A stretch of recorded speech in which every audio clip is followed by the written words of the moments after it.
भगवत भाव घुमटसा जीवकांड की अंतिम प्ररूपना, 20वीं प्ररूपना, उपयोग प्ररूपना, जिसकी शुरुआत आज हम लोग करेंगे। उपयोगो लक्षणम। तत्व सूत्र में आचार्य उमास्वामी महाराज कहते हैं, उपयोग जीव का लक्षण है। लक्षण किसे कहते हैं, लक्षण के भेद कितने होते हैं, लक्षणाभास किसे कहते हैं, इन सब की चर्चा हम लोगों ने की है ना।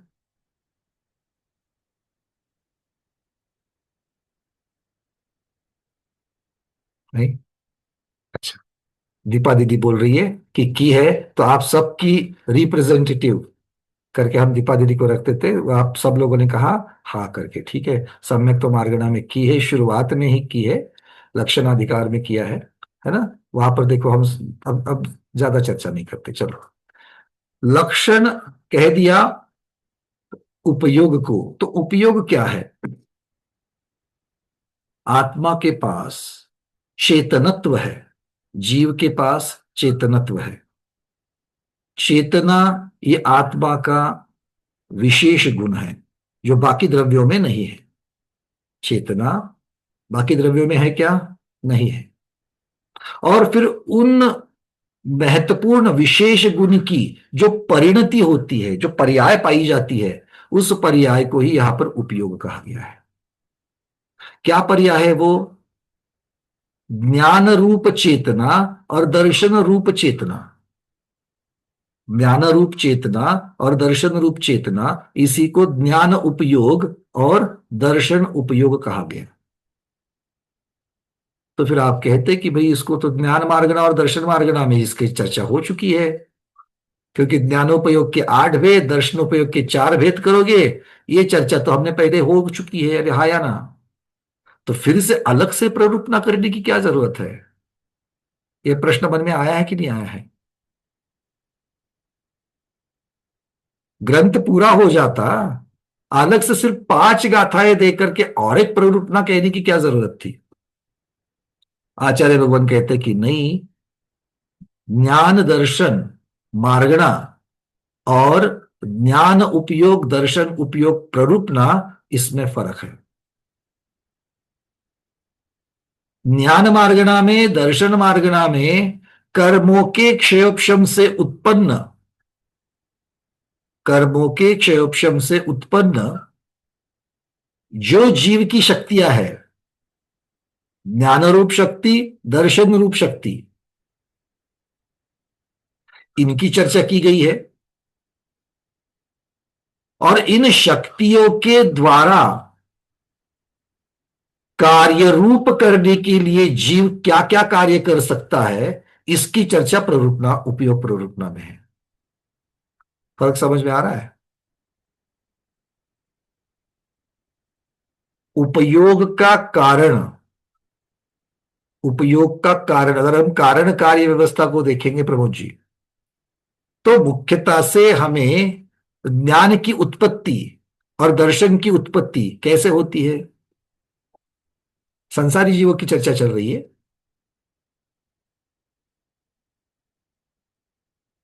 इंटरनेट मेरे ख्याल से लॉक कर रहा है सब। आवाजें पहुंच रही, मेरी आवाज पहुंच रही सबको, शायद आवाज मेरी पहुंच रही है।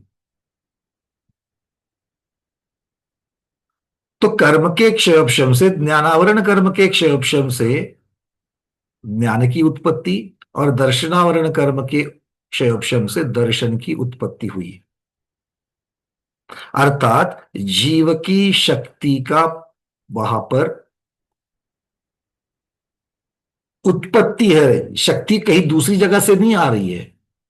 तो जो शक्तियां, जो जीव की शक्तियां है, जो चेतना की वजह से प्राप्त हो रही है, क्योंकि 2 प्रकार की चेतनाएं हमने देखी, ज्ञान चेतना और दर्शन चेतना, और इनकी उत्पत्ति शक्ति रूप उत्पत्ति, शक्ति तो है, किंतु वहां पर कर्म कैसे उनको ढकता है, कर्म ढकने के पश्चात क्षयोपशम करके जीव उसको किस प्रकार से प्राप्त कर रहा है, और जो जो क्षयोपशम से प्राप्त ज्ञान है, वो ज्ञान किस किस प्रकार का होता है, इसकी चर्चा ज्ञान मार्गना में है। रिहाया यहाँ मति ज्ञान कैसे होता है, शुद्ध ज्ञान क्या होता है, मतलब उस ज्ञान के विषय कौन से हैं, ये कहा गया।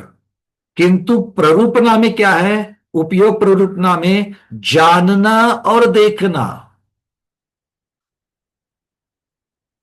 जानना और देखना ये क्रियाएं हैं, इनकी चर्चा उपयोग प्ररूपणा में आएगी। तो क्या जानना और ज्ञान एक ही है?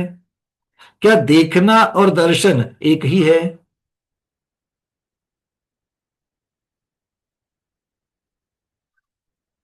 कारण कार्य व्यवस्था अपेक्षा से अगर हम देखेंगे तो जानने के बाद ज्ञान प्राप्त होता है, देखने के बाद दर्शन प्राप्त होता है। तो ज्ञान में विषय आता है, दर्शन में विषय आता है, और ज्ञानोपयोग और दर्शनोपयोग में उसकी प्राप्ति कैसे की जाती है इसकी चर्चा है। थोड़ा बहुत समझ में आ रहा है कि नहीं आ रहा है? जो ध्यान दे रहे हैं, चिंतन कर रहे हैं, उनको बिल्कुल समझेगा। दीपाली दीदी कह रही कि गुण और पर्याय। दीपाली दीदी गुण और पर्याय, तो चेतना इस गुण की दो पर्याय, ये उपयोग की परिभाषा तो हो गई। हम डिफरेंस देख रहे हैं ज्ञान मार्गणा और उपयोग मार्गणा में क्या फर्क है।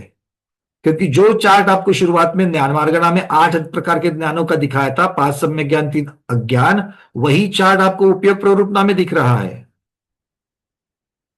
ज्ञान के कितने भेद? 8। ज्ञानोपयोग के कितने भेद? 8। दोनों भी वही है।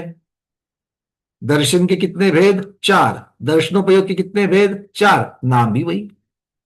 फिर दोनों में फर्क क्या है? अब ये फर्क हमने बता दिया यहां। आचार्य भगवान, अगर हम आचार्य भगवान के सामने अब जब उपयोग की चर्चा जब करते हैं, तो वो सबसे पहले शब्द लगाते हैं वस्तु निमित्तम भावो, अर्थात वस्तु को ग्रहण करने के लिए जो भाव है वो उपयोग है। तो पहले भाव होगा या भाव से ग्रहण की जाने वाली वस्तु होगी? क्या होगा? पहले ग्रहण करने का भाव होगा या ग्रहण करने की क्रिया होगी? हाँ। तो ये जो भाव है ग्रहण करने का, वो ग्रहण करने का भाव उपयोग है, और ग्रहण करके जो प्राप्त हो रहा है वो ज्ञान दर्शन है। मैं आपकी तरफ देख रहा हूं, तो आपकी तरफ देखने का जो भाव है, यहां पर राग भाव मत लगाना, यहां पर राग भाव मत लगाना, या सिर्फ चक्षु वाली बात मत लगाना। होगा तो इंद्रिय के द्वारा, क्योंकि हम सब लोग संसार में अवस्था में हैं। किंतु देखने का भाव, जानने का भाव, और उसके पश्चात आपने क्या देखा और क्या पाया, तो वस्तु को ग्रहण करने का जो भाव है वो उपयोग है। क्लियर हो रहा है? तो यहां पर उसको ग्रहण करने का भाव है, और ग्रहण करके जो प्राप्त होता है वो मार्गणा में बताया। देखने का भाव, जानने का भाव। चलो आज आप उपयोग प्ररूपणा पढ़ने के लिए बैठे, 2 बजे जब आप ज्वाइन हुए, तब आपका भाव क्या था? आज मुझे नया विषय जानना है। ये आपका भाव था, है ना? क्या वो भाव होने से आपको सब कुछ मिल गया? वो अब मिल रहा है। ज्ञान रूप तो ज्ञान अलग है, और ज्ञान को प्राप्त करने का भाव अलग है कि नहीं है? तो ज्ञान को, आपके चेहरे खुल रहे हैं। ज्ञान को प्राप्त करने का भाव, क्योंकि मैंने बहुत स्थूलता से डिफरेंस कर रहा हूं मैं, तब जाके समझ में आ रही है बात। ज्ञान को प्राप्त करने का जो भाव है वो ज्ञानोपयोग है, और जो उस भाव से प्राप्त होता है वो ज्ञान है। अच्छा, ये क्या है? ये क्या है? आपने बोल दिया मोबाइल। क्या क्या हुआ यहां पर? डायरेक्टली पता चला, डायरेक्टली सूक्ष्मता से जाकर के देखना है, चिंतन करके देखो, डायरेक्टली पता चला ये मोबाइल है। फिर अब इसमें उपयोग प्ररूपणा कहां पर है, और ज्ञान मार्गणा कहां से शुरू हो रही है? क्योंकि आप लोग उत्तर वही दोगे, नहीं भैया वो आंखों ने देखा, फिर अवग्रह इहा अवय धारणा हो गए, और उसके बाद में फिर वो हमारी स्मृति में था, वो जाकर के फिर उसके बारे में, ये काला मोबाइल है, ये एंड्रॉयड है, ये सैमसंग का है, ये शुद्ध ज्ञान से भी पता चला। मतलब पहले मति ज्ञान की चर्चा करोगे, फिर शुद्ध ज्ञान की चर्चा करोगे, हाँ या ना? तो ये मार्गणा का भाग हो गया। किंतु ये डायरेक्टली मार्गणा हुई क्या? चीज सामने आने के बाद देखने का भाव, जानने का भाव हुआ कि नहीं हुआ? हाँ, ठीक है। तो इस प्रकार से यहां पर उसको उपयोग कहा है, ये आचार्य भगवत कहेंगे। ठीक है, चलिए। हाँ मधुरी दी। तो वंदना भैया। भैया हम्म, ये समझना हम लोग की जो ज्ञानावरणी और दर्शनावरणी का क्षयोपशम से जीव की ज्ञान और दर्शन की शक्ति उजागर हुई, उस शक्ति को ग्रहण करने के लिए जो भाव हुआ वो उपयोग हुआ, और उपयोग के बाद में जो मिला वो 5 ज्ञान या 4 दर्शन मिले। बिल्कुल ठीक। 8 ज्ञान, और 8 ज्ञान मिलते हैं। हाँ हाँ, वो सही बात है, हाँ, क्रुशुद्ध को क्योंकि मिला फिर के 5 8 ज्ञान, फिर जो 5 ज्ञान में से जो मति श्रुत ज्ञान है, अवधि ज्ञान है, उसको संस्कार होने से अज्ञान में परिवर्तित हो जाते हैं। जी जी जी, वो ठीक है। जी प्रमोद। भैया। तो ये जैसे यहाँ और हवाई, यहाँ और उपयोग में फर्क क्या रहा, यहाँ तो में यही जिज्ञासा इसी होती है। प्रश्न का इंतजार कर रहा था मैं। जिज्ञासा वहां पर है, वहां पर जिज्ञासा है कि क्या है। और जिज्ञासा कब उत्पन्न हुई? जब अवग्रह हुआ तब जिज्ञासा उत्पन्न होती है। यह बाद में आती है, अवग्रह पहले आता है। जी जी। किंतु ये अवग्रह के पश्चात होने वाली इहा है, अवग्रह ठीक है। के पश्चात होने वाली जो इहा है उसकी चर्चा है। अब ये सारी चीजें किसकी वजह से हो रही है? क्योंकि जीव के पास शक्ति है, और वो शक्ति क्या करती है? शक्ति क्या करती है? वो शक्ति जानने का भाव करती है। तो कथनचित हमें अर्थ अंतर दिख रहा है, और कथनचित हम किसी अपेक्षा से दोनों को एक भी कर सकते हैं। अब ये दूसरा पहलू है इसका। हमेशा से उपयोग प्ररूपना और ज्ञान मार्गना दर्शन मार्गना में भेद दिखना ही चाहिए, यह जरूरी नहीं है। आप कथनचित उसमें भेद बता सकते हो, कथनचित उसकी समानता दिख, क्योंकि समानता होना और चीज एक ही होना जरूरी नहीं है। सदृश्य होना और चीज एक ही होना यह जरूरी नहीं है। मेरे पास 2 फल है, आम है और पपाया है। दोनों भी मीठे हैं कि नहीं है? दोनों भी फल है कि नहीं है? चलो, अब एक पपाया को हटा देते हैं। पहला हापुस आम है, दूसरा पायरी आम है। पहला हापुस आम है, दूसरा पायरी आम है। दोनों भी मीठे हैं, दोनों का स्वाद आम की मिठास का ही है। किंतु दोनों एक ही प्रकार के आम है क्या? तो जाति की अपेक्षा किन्हीं किन्हीं विशेष चीजों की तरफ हम देखेंगे तो आपको फर्क दिख रहा है। किंतु मिठास, आम की मिठास, स्वाद, इनका जब हम अभेद रूप से कथन करेंगे तो हमें दोनों में सदृशता दिखती है। दिखती कि नहीं दिखती है? तो सारे के सारे पैरामीटर्स, सारी की सारी बातें अलग ही हो या सारी की सारी बातें समान ही हो, ये जरूरी नहीं है। जो जो समान है उनकी अपेक्षा से समानता बताई जाएगी, जो जो अंतर है उसकी अपेक्षा से अंतर बताया जाएगा। क्लियर है प्रमोद जी? जी तो यहां यहां पर भी हुई, और वहां पर जो जानने का भाव है, यहां जिस भाव से हुई वो उपयोग है। यहां अगर मुझे अंतर दिखाना है तो मैं ये कहूंगा, यहां जिस भाव से हुई, और वो भाव जीव का एक विशेष गुण है, जीव में हमेशा रहता है,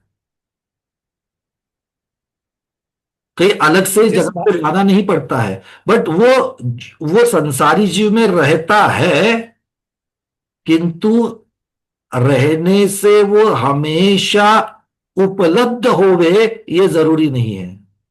अब ध्यान से सुनो, मैं तीसरी चीज बता रहा हूं।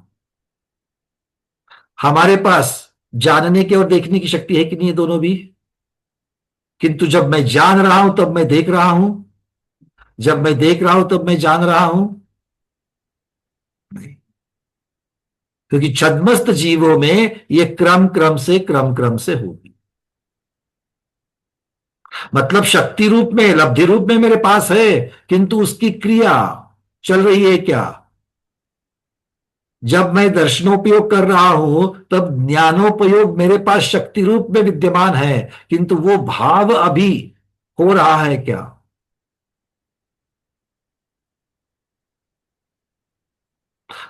बिल्कुल ठीक हिमांगी दीदी, उपयोग भावात्मक होता है,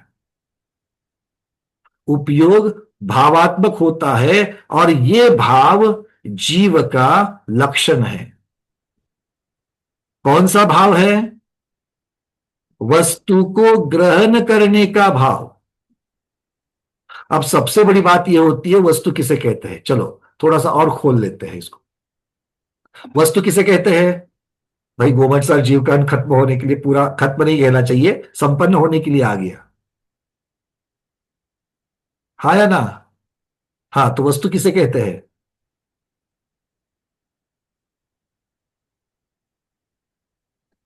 चार हाथ ऊपर है, पांचवा सुरेश जी, किसे कहते हैं वस्तु?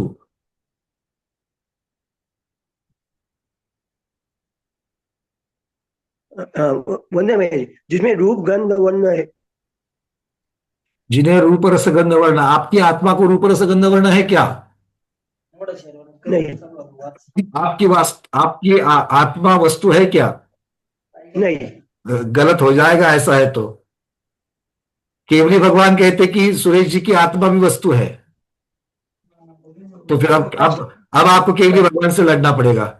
आप तो, आपकी व्याख्या से तो, परिभाषा से तो नहीं हो रहा है। केवली भगवान की परिभाषा से हाँ, आपकी आत्मा वस्तु है। कुसुम छाबड़ा दीदी, वस्तु किसे कहते हैं? बहुत जो गेय विषय है। जो गेय है वो। जो द्वितीय है, ऐसा कहना चालू करेंगे। जिसे गा सकते हैं उसे गेय कहते हैं। इसलिए कंफ्यूजन हो सकता है, मराठी भाषिक, कन्नड़ भाषिक भी है यहां पर, गुजराती भाषिक भी है। तो ज्ञेय कहने से जो जाना जाता है, जो जाना जा सकता है, वो वस्तु है। सुरेश जी, बात क्लियर है? हाँ, इसको भूलना नहीं है बिल्कुल भी। जो जाना जा सकता है वो वस्तु है। तो उस वस्तु को, अर्थात जो जाना जा सकता है उसे, अर्थात धर्म द्रव्य भी हो सकता है, अधर्म द्रव्य भी हो सकता है, काल द्रव्य, कोई भी द्रव्य हो सकता है, उसको उसके विशेष गुण के साथ, सामान्य गुण के साथ, उसकी पर्याय के साथ जानना, ये उसके समग्रता से जानने की बात हो जाएगी, अलग अलग तरीके से जानने की बात हो जाएगी। तो ये जो जानने का जो भाव है, वो वस्तु को जानने का भाव। तो जानने में, जानने के भाव में निमित्त कौन हो रहा है? जानने के भाव में निमित्त कौन हो रहा है? तो जो चीज जानी जा सकती है वो उसमें निमित्त हो रहा है। क्योंकि जानने के योग्य अगर कुछ है भी नहीं है तो जीव जानेगा किसे? देखो, जानने योग्य अगर इस लोकाकाश में अगर कुछ भी नहीं होता तो जीव किसे जानता? मतलब मेरे पास शक्ति है, मेरे पास शक्ति है, किंतु उसका कार्य देखा जाता क्या? बॉर्डर के ऊपर हमारा सोल्जर खड़ा है, बिल्कुल हाथ में राइफल लेकर के, पूरी लोडेड राइफल है, और अपनी चौकी पर बिल्कुल ताने हुए बैठा है। अभी युद्ध शुरू नहीं है। उसके पास शक्ति है कि नहीं गोली की? मारक क्षमता है कि नहीं? उसके पास है, किंतु उसका कार्य देखा जा रहा है क्या? नहीं। क्यों? क्योंकि वो कार्य होने के लिए कारण वहां पर उपलब्ध नहीं है। वैसे जीव के पास जानने की, देखने की शक्ति है कि नहीं है? है, किंतु वो जानेगा, देखेगा कब? जब जानने के योग्य कोई चीज सामने हो गई। भाई क्लियर है? आधे लोग ऐसे बैठे कि भैया ये सब जो आप बोल रहे हो इसका करना क्या है? हाँ सुभद्रा दीदी, मुझे आप बिल्कुल आवाज आई, आप बोल रही थी महेंद्र भैया से, है ना? भैया जी बता तो रहे, इसका सबका करना क्या है? करना कुछ नहीं है, खुद की पहचान करनी है। खुद की पहचान करनी है ना? सुभद्रा दीदी, आपने जब प्रतिमा ली थी तब आपने परिग्रह परिमाणु व्रत भी लिया।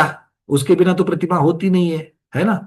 तो फिर आपने एक लिस्ट भी बनाई होगी, जिन जिन चीजों का परिग्रह करना है ना? सोने का परिग्रह करना है, गहनों का करना है।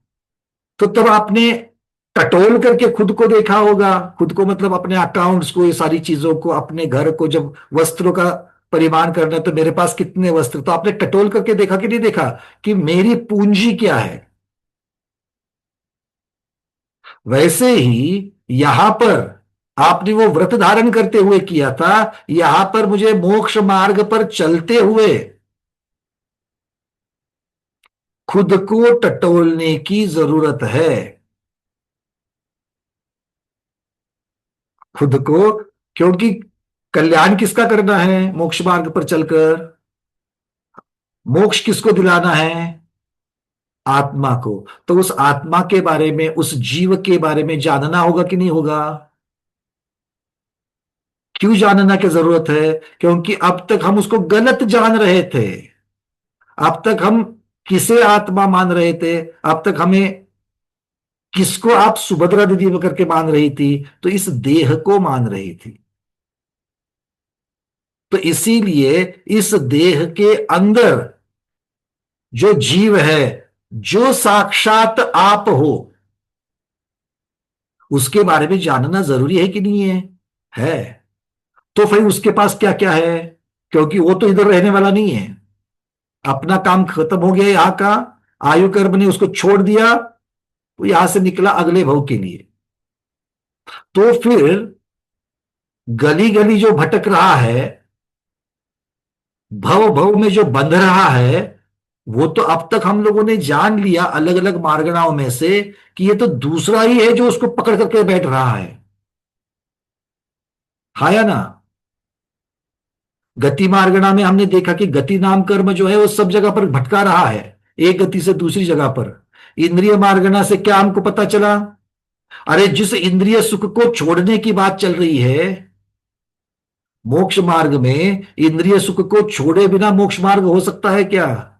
नहीं हो सकता है। तो जिसको छोड़ना है वो इंद्रिया प्राप्त किससे हो रही है? किससे प्राप्त हो रही है इंद्रिया? अरे बोलो भाई, ऐसे ही आ जाती है? फिर महावीर भगवान ने दिए? नहीं नहीं, आज तो नेमिनाथ भगवान का दिन है, नेमिनाथ भगवान ने दिए नहीं। तो फिर आई कहां से? निशा दीदी, कहां से आई ये इंद्रिया? ये शरीर से। हाँ, शरीर से। शरीर से आ गया। और शरीर कहां से आ गया?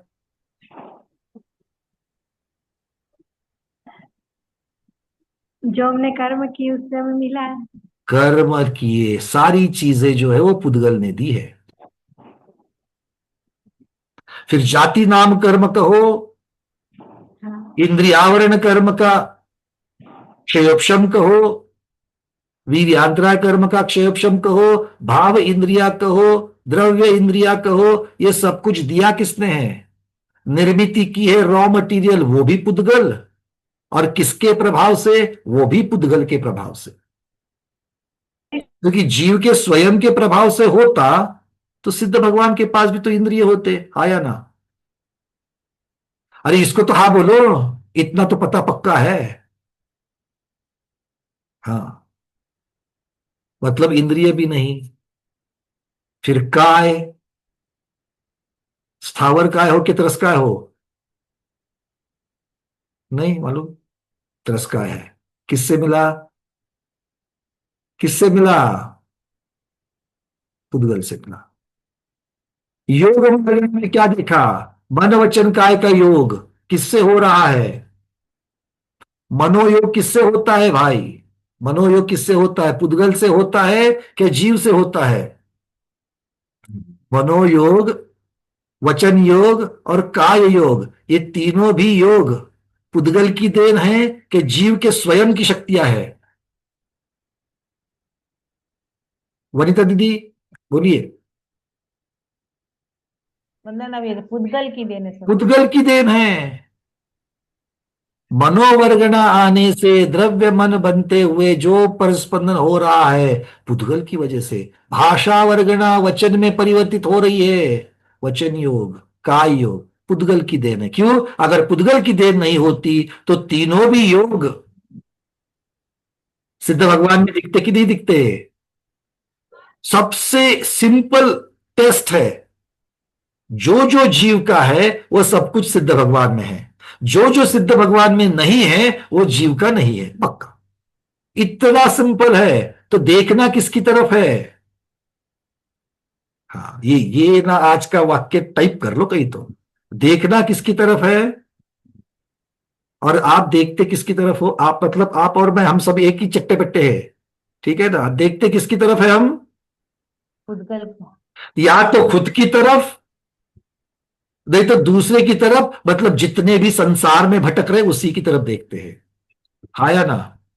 एक तो आंखों से, खुली आंखों से दिख रहे, वो तो सारा संसार दिख रहा है। आजू बाजू में कोई स्थित भगवान तो नहीं बैठे? दिखते हैं क्या किसी को अपने कमरे में? नहीं, नहीं दिखते। और जब दर्पण देखते हो तब, हाँ, वो होशियारी करके नहीं बोलना कि दर्पण में मेरे को भविष्य के सिद्ध भगवान दिखते हैं। हाँ, नहीं नहीं, वो तो उनका स्वरूप ऐसा थोड़ी है, भविष्य के सिद्ध भगवान का जो आपके दर्पण में दिख रहा है। नहीं, ऐसा नहीं है कि नहीं भाई? बातें आपको ठीक लग रही कि नहीं लग रही? जिनको नहीं लग रही वो हाथ ऊपर करके बोलो भैया गलत बोल रहे हो आप। तो योग मार्गना में भी जो सारी चीजें दिखाई दी वो भी हमको पुद्गल की वजह से हो रही है। अच्छा, ज्ञान बाकी का तो चलो भाई समझ में आती है बातें। संयम मार्गना में, ज्ञान मार्गना में जो हमको चीजें दिख रही है, ज्ञान मार्गना में जो दिख रहा है, दर्शन मार्गना में जो दिख रहा है, क्या वो पुद्गल की वजह से है या जीव की वजह से है? हेमांगी दीदी, वंदना भैया, कर्म जीव के कर्म के क्षयोपशम से दिखने वाले, मतलब बहुत जीव सुंदर। कर्म के क्षयोपशम की वजह से जो जो हो रहा है वो मार्गना में बताया है। मति ज्ञान कैसे उत्पन्न होता है, श्रुत ज्ञान, अवधि ज्ञान, मनपर्य ज्ञान कैसे होता है, और केवल ज्ञान की उत्पत्ति कैसे होती है? कर्म से, क्षय से, मतलब फिर से पुद्गल। तो प्रधानता किसके बारे में हम पढ़ रहे हैं, किसके बारे में जान रहे हैं? पुद्गल के बारे में जान रहे हैं। संयम के बारे में क्या कहोगे? असंयम कौन करवाता है, संयम कौन करवाता है? बहुत महत्वपूर्ण प्रश्न ही है। मार्गना कितनी पता चली है आपको, ये उसका उत्तर है ही है। क्यों दीपा दीदी, संयम कौन कराता है? अनम्यूट किया है, बोलिए। जीव में संयम की उत्पत्ति कैसे होती है?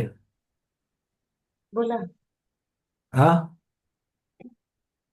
पुद्गल के द्वारा ही संयम की उत्पत्ति, शरीर को साथ हम संयम लेते हैं। पुद्गल जीव के लेता ही है तो क्षयोपशम से उत्पत्ति हो रही है। हाँ। आप देश संयमी हो, मुनि महाराज सकल संयमी है, कोई यहां पर असंयमी बैठा हुआ है, ये किसकी देन है? अप्रत्याख्यानावरण चारित्र मोहनीय कर्म, प्रत्याख्यानावरण चारित्र मोहनीय कर्म, संज्वलन चारित्र मोहनीय कर्म, इनके ही तो क्षयोपशम से ये चीजें हो रही कि नहीं हो रही है? हो रही है। मतलब यहां पर भी कर्म का क्षयोपशम हो रहा है। अच्छा, प्रमत्तता अप्रमत्तता कौन दे रहा है? अभी तो हम सब प्रमत्त बने हुए हैं, कोई अप्रमत्त तो नहीं बैठा यहां पर। हाँ, जो शुरुआत से ही जिसने आंखें मूंद ली है और वो चित चैतन्य स्वरूप आत्मा का ध्यान कर रहा है स्वाध्याय में बैठ के, ऐसे कोई है क्या? हाँ, जिनके वीडियो खुले नहीं है। अरे आपको पता नहीं, जिनके वीडियो खुले नहीं है ना, ऐसे कितने तो सारे ध्यान में चले गए हैं अब तक। बोलते भी है लोग मुझे फोन करके, भैया क्या बताऊं आपको, मैं रात्रि में 1:30 बजे उठ गई, नींद ही नहीं आ रही थी, आपका प्रवचन लगाया, 2 मिनट में नींद आ गई। मतलब हमारे शब्द किसके काम करते हैं? नींद लाने के। अच्छी बात है, उसका अच्छा भाग ही मैंने ले लिया, गलत भाग नहीं ले लिया मैंने। हाँ, तो बात समझ में आ रही है ना ये सारी? संयम हो, सम्यक्त्व हो, ये अब एकांत नहीं कर रहा हूं मैं कि ये सारी पुद्गल की बातें, किंतु हम मुख्यता से पुद्गल से झगड़ रहे हैं। पुद्गल के साथ हम हर रोज युद्ध कर रहे हैं।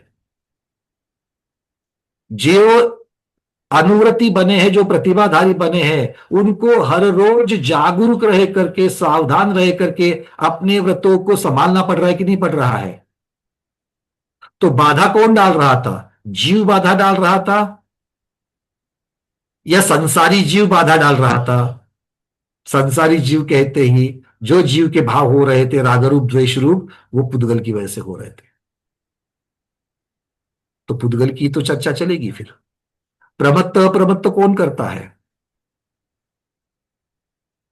अच्छा, प्रमत्त और अप्रमत्त में क्या फर्क है? तो पता तो चले कि प्रमत्त कौन करता है और अप्रमत्त कौन करता है।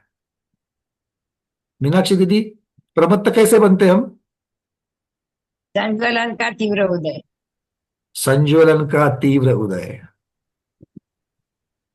ये तो आपने सात्विक की अपेक्षा से बताया, अच्छी बात है। किंतु इसके अलावा प्रमत्त हमें कौन कर रहा है?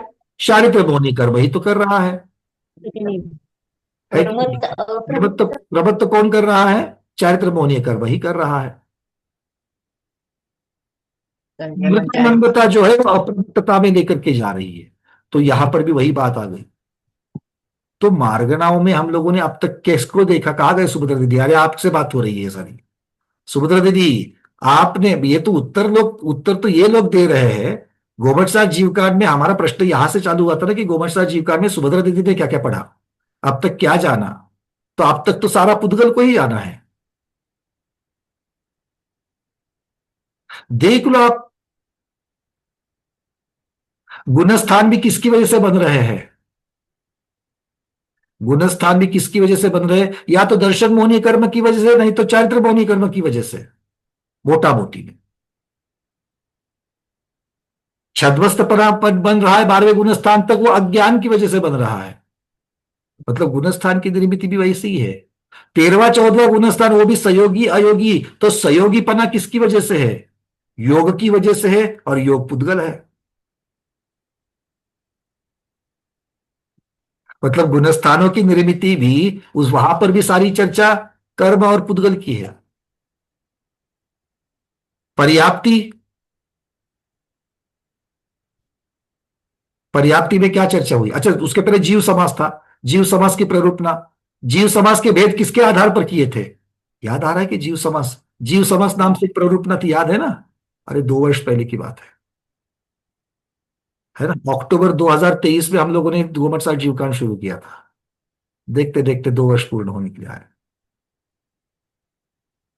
हाँ, तो खुश नहीं होना इसके ऊपर कि 2 बरस है करके भूल गए। याद तो रखना पड़ेगा। जीव समास किसके आधार पर किए थे? पर्याप्तक अपर्याप्तक, ये भी तो कर्म है। इनके आधार पर किए। स्थावर त्रस, इनके आधार पर किए। अवगाहना के आधार पर, मतलब फिर से शरीर की अवगाहना। कुलकोटियों की चर्चा, योनियों की चर्चा, सारे पुद्गल। फिर पर्याप्ति की तरफ आ जाओ। पर्याप्ति में किसकी चर्चा हुई? आहार वर्गणा की।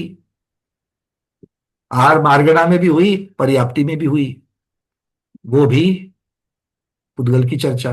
संज्ञा प्ररूपना में परिग्रह की संज्ञा। तीव्र इच्छा, तो तीव्र इच्छा सिद्ध भगवान में है क्या? मतलब जीव वाली बात नहीं है, संज्ञा जीव वाली बात नहीं है। फिर क्या आ गया? ये 4 हो गए, और उसके बाद गुणस्थान, जीव समास, पर्याप्ति और संज्ञा। इसके बाद में शुरू हो चुका मार्गणाओं का सफर। क्यों पूर्णिमा दीदी, क्या रह गया? और ठीक रहेगा। प्राण प्राण प्राण प्राण रह गए। अच्छा, ये प्राण, दश प्राण क्या है? पंचेंद्रिय की 10 प्राण जो है वो क्या है? पुद्गल है, पुद्गल। आयु पुद्गल है, श्वासोच्छ्वास पुद्गल है, बल मन वचन काय का बल वो पुद्गल है। जब मन वचन का ही पुद्गल है तो उसका बल भी पुद्गल है। प्राणों के 10 प्राणों में कहीं चेतना की चर्चा हुई क्या? मतलब जितने भी दश प्राणों की चर्चा हुई, वो सारे के सारे दश प्राण पुद्गल संबंधित संसारी जीव के पुद्गल प्राण की चर्चा हुई, तो वो भी तो पुद्गल की चर्चा हुई। सारी बारगणाएं, सारी प्ररूपणाएं फाइनली हमें लेकर के आइए उपयोग प्ररूपणा में। और उपयोग प्ररूपणा में अब किसकी चर्चा चल रही है? ज्ञान की और दर्शन की नहीं चल रही है। वस्तु को ग्रहण करने में जो निमित्त भाव जीव की स्वयं शक्ति है, उसकी चर्चा चल रही है। एक प्ररूपणा में आचार्य भगवान जीव की सीधी सीधी चर्चा कर रहे हैं, हाँ या ना? इसके कार्य रूप में देखना और जानने की चर्चा होती है। जो प्राप्त होता है वो ज्ञान और दर्शन, वो क्षयोक्षम, ये सारी चर्चा हो जाएगी। इसीलिए उपयोग को, अपने खुद को टटोलना, हम खुद को जान रहे हैं यहां पर। हम सबकी मंशा क्या है? अब चूंकि उपयोग की चर्चा चली रही तो आज बात कर ही लेते हैं। शुभोपयोग में रहना चाहते हो क्या अशुभोपयोग में रहना चाहते हो? बिल्कुल सब लोग शुभोपयोग में रहना चाहते हैं, है कि नहीं है? और शुभोपयोग में रहना चाहते हो कि शुद्धोपयोग में रहना चाहते हो? अब सब शुद्धोपयोग में जाना चाहते हैं। क्यों?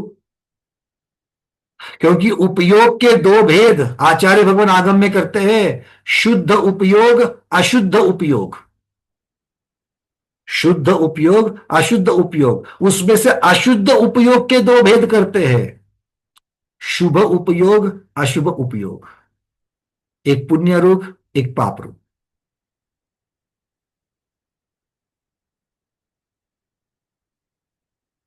क्लियर है? तो अशुद्ध उपयोग जो है, वो अशुद्ध उपयोग संसार का कारण है, फिर वो पुण्य रूप है, शुभ रूप है, तो भी संसार का ही कारण है। और मोक्ष का कारण शुद्धोपयोग ही है। तो यहां पर उपयोग की चर्चा हो रही है। तो हमें जब शुद्धोपयोग में जाना है, जो मोक्ष का कारण है, हमें शुद्धोपयोग को प्राप्त करना है, तब क्या क्या करना पड़ेगा? बिना आत्मा को जानकर जाने बात हो जाएगी। क्योंकि शुद्धोपयोग किसे कहा? शुभ और उपयोग, अशुभ जो है वो राग और द्वेष से संबंधित है, और शुद्धोपयोग वीतरागता से संबंधित है। और वीतरागता आत्मा का स्वभाव है। अर्थात आत्मा का चिंतन निर्विकल्प तरीके से जब करेंगे, या किसी भी द्रव्य का चिंतन निर्विकल्प तरीके से करेंगे, तो शुरुआत हो जाएगी शुद्धोपयोग की। किंतु आगे बढ़ते बढ़ते बढ़ते बढ़ते बढ़ते हमें आत्मचिंतन की तरफ ही जाना पड़ेगा। तो आत्मचिंतन में किसे जानेंगे? पुद्गल को। आत्मचिंतन में किसे जानेंगे? क्योंकि हमें प्रभावित ना होते हुए जानना है। प्रभावित होंगे तो शुभ अशुभ में अटक जाएंगे, प्रभावित होंगे तो शुभ अशुभ में अटक जाएंगे। और बिना प्रभावित हुए, अर्थात निर्विकल्पता से आत्मा की तरफ देखोगे, आत्मा का चिंतन करोगे, तो वीतरागता में शुद्धोपयोग में बढ़ेंगे। और इसके बिना मोक्ष नहीं है क्या? है? नहीं है। ठीक है। इसीलिए इन सब का चिंतन करना, इसके बारे में जानना, इसके बारे में डिस्कस करना, चर्चा करना जरूरी है। तो उपयोग प्ररूपणा काम की है कि नहीं है? ऐसे ही हाँ नहीं बोलना, सोच समझ करके हाँ बोलना। क्लियर है? तो ये सब कुछ क्यों बात कर रहा हूं? शब्द हमें क्या होता है ना, हम शब्दों से भी प्रीति करते हैं और शब्दों से भी द्वेष करते हैं।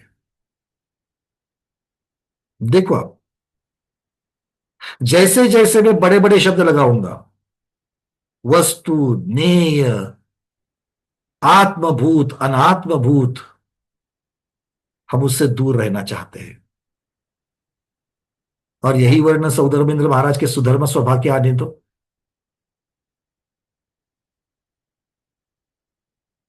भगवान के पंच कल्याणकों का आने दो। हम उससे प्रीति करते हैं, हाँ या ना? तो प्रीति करना या द्वेष करना, ये दोनों भी हमारे काम की चीज है क्या? अभी अभी चर्चा की है। छोड़ना है ना? तो प्रभावित होना छोड़ दो। सबसे पहले क्या है? प्रभावित होना छोड़ दो। किससे? इन शब्दों से। शब्द मतलब विषय, उस वस्तु को। क्योंकि शब्द किसके किसको रिप्रेजेंट कर रहे हैं? विषय को। और विषय क्या है? जो आप जान रहे हो। तो जिसे जान रहे हैं वो ज्ञेय वस्तु जो है, वो ज्ञेय वस्तु से हमें प्रभावित होना है कि नहीं होना है? विके जैन साहब, ज्ञेय वस्तु जो है, क्या उससे हमें प्रभावित होना है? प्रभावित होंगे तो शुभ अशुभ में अटक जाएंगे। और निर्विकल्प होना है, प्रभावित नहीं होंगे तो वीतरागता में बढ़ेंगे। केवली भगवान अहमदाबाद का प्लेन क्रैश देख रहे थे कि नहीं देख रहे थे? उससे प्रभावित हुए क्या वो? और आप और हम? चलो साक्षात नेमिनाथ भगवान, गिरनार की आज की जो अवस्था है, जो 2-3 दिन से हम लोग न्यूज पढ़ रहे हैं, उससे वो व्यथित हो रहे हैं, उससे प्रभावित हो रहे हैं क्या? तो जिनकी निर्वाण भूमि है वो प्रभावित नहीं हो रहे हैं। हमें अपने कर्तव्य करना है, वो मैं कौन नहीं कर रहा हूं उसको। हमें कर्तव्य करने हैं, किंतु उसमें ही अटकना नहीं है, उससे ही प्रभाव। क्योंकि जब चर्चा चलेगी धर्म की, धर्म के रक्षण की, तब हम स्वाध्यायी श्रावक बन जाते हैं, जिन्हें विरोधी हिंसा का त्याग नहीं है। अपने आराध्य, अपना धर्म, जिन शासन, इनकी रक्षा करना हमारा कर्तव्य है। कर्तव्य की भूमिका में हम कौन है? हम श्रावक है। और जब आत्म कल्याण की चर्चा आएगी तब उससे प्रभावित होकर के चलेगा क्या? हाँ, तो दोनों चीजों को मिक्स नहीं करना है। जो भूमिका जहां चाहिए वो भूमिका में हमें जाना चाहिए। ठीक है, चलिए आज इतना पर्याप्त है मेरे ख्याल से। चर्चा जितनी भूमिका हुई है उपयोग प्रवृत्ति की, हाँ या ना?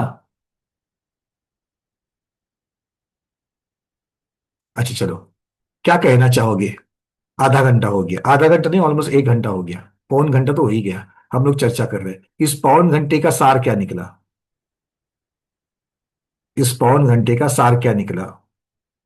आप सीधा बोल सकते भैया आज बहुत बोर हो गया, रुक्ष विषय है, बहुत बोर हो गया। नहीं? अरे, तो फिर मैं गलत जान रहा था आप लोगों को। कुसुम दीदी क्या कहना चाहती हो मुंबई? अनम्यूट कर लो दीदी। वंदना भैया जी, हम्म, ज्ञेय वस्तु से निर्विकल्प रहना। ये आपने पौन घंटे में जाना। मतलब क्या करना है? निर्विकल्प रहना, उसमें अपन को ज्यादा प्रभावित नहीं होना। हाँ, प्रभावित नहीं होना। बहुत बढ़िया, चलिए, तो ये काम की चीज है। काम की चीज। बहुत बढ़िया। पूर्णिमा दीदी क्या लगता है आपको? नहीं, उपयोग अधिकार से ये तो हमने जाना कि जो हमने 20 तरह की जो मार्गणा पढ़ी है, तो उसका कैसे कैसे क्या क्या उपयोग हो सकता है। मार्गणा से हमने उसका भी सार निकाला कि हमने इंद्र मार्गणा में क्या पढ़ा, ज्ञान मार्गणा में क्या पढ़ा, और उससे उसमें कारण क्या है और कार्य क्या है, ये दोनों के बीच में हमने अंतर अच्छी तरह से समझा। अच्छा विश्लेषण, कार्य कारण व्यवस्था हमने देखी, अलग अलग प्रकार से प्रधानता से हम लोगों ने किस प्रकार से मार्गणाओं से हमें क्या क्या चीजों को मिला, ये भी हम लोगों ने देखा। और अब उपयोग प्ररूपणा के बारे में क्या आपका मत है? उपयोग परूपणा पढ़ के हम देखेंगे कि कैसे हम जानते, जैसे ज्ञान मार्गणा में जाना भी सही और हमने देखा भी सही, लेकिन इसके अंदर उपयोग में हम उसका अब कार्य देखेंगे कि उपयोग अधिकार से उसका उपयोग कैसे करना चाहिए उस चीज का। जिस शक्ति की वजह से ये सारे कार्य होते हैं उस शक्ति को हम समझ रहे हैं। रेखा दीदी। हाँ, इस उपयोग प्ररूपना पढ़ के ऐसा लगता है कि जानियो पूर्वक जानने के भाव तो करना है, लेकिन उनमें मन में कोई विकल्प नहीं रहना चाहिए। जानने के भाव होंगे ही, करने की जरूरत नहीं होगी। हमें लगता है कि हम कर रहे हैं, हमें लगता है कि हम कर रहे हैं, क्यों? क्योंकि हम सौतनी है, बुद्धिपूर्वक करना चाहते हैं। और जब हम बुद्धिपूर्वक की बात करते हैं, अशुभ से शुभ में आने की बात करती हूं। बुद्धिपूर्वक कोई अशुभ में नहीं जाता, अशुभ में हम सहजता से अर्थात संस्कारवश चले जाते हैं, किंतु शुभ में बुद्धिपूर्वक आना पड़ता है। हाँ या ना? हाँ। और जब शुभ में बुद्धिपूर्वक आना पड़ता है तो सोचो, निर्विकल्प होने के लिए क्या करना पड़ेगा? निर्विकल्प होने के लिए शुभ अशुभ जो है ना, उनसे बाहर निकलने का प्रयास करना पड़ेगा। और ये बहुत ट्रेनिंग देने के पश्चात होगा, बहुत ट्रेनिंग देने के पश्चात हो जाएगा। ठीक है, चलिए, तो इसी की ट्रेनिंग हम लोगों को देनी है। मीनाक्षी दीदी। वस्तु उपयोग भाव है, भाव के कारण राग और द्वेष होता है, तो राग द्वेष छोड़कर हमको शुभ उपयोग में, शुद्धोपयोग में जाना है। अब बहुत महत्वपूर्ण बात मीनाक्षी दीदी आपने कही, पर जा सकते हैं क्या शुद्धोपयोग में? अभी नहीं, जा नहीं सकते, लेकिन भावना भा सकते हैं। भावना भा सकते हैं, प्रयास जरूर हाँ, उस दिशा में कर सकते हैं, उस दिशा में, क्योंकि अभी हमारी और आपकी अवस्था वस्त्र सहित है, और वस्त्र सहित अवस्था में शुद्धोपयोग नहीं हो सकता। नहीं होता, वस्त्र सहित अवस्था में शुद्धोपयोग नहीं हो सकता। किंतु जैसे आज मोक्ष नहीं है, मोक्ष मार्ग है, वैसे भले आज शुद्धोपयोग हम और आपके लिए अभी इस अवस्था में नहीं है, किंतु शुद्धोपयोग की तरफ लेकर के जाने वाला भाव तो है, क्योंकि हमें अशुभोपयोग जो है वो शुद्धोपयोग की तरफ लेकर के नहीं जाएगा, शुभोपयोग जो है वही शुद्धोपयोग की तरफ लेकर के जाएगा। ठीक है, चलिए, अब आपको मैं यहां पर गाथा नंबर 672 से लेकर के 675, जिसमें आचार्य भगवान उपयोग की चर्चा कर रहे हैं, और उपयोग में साकार और निराकार इन शब्दों की भी चर्चा करते हैं। ये पहले हमारी चर्चा हो चुकी है, इसलिए आकार किसे कहते हैं इसको भी आपको याद करना पड़ेगा। ठीक है, पहले मैं शेयर यहां से कर रहा हूं।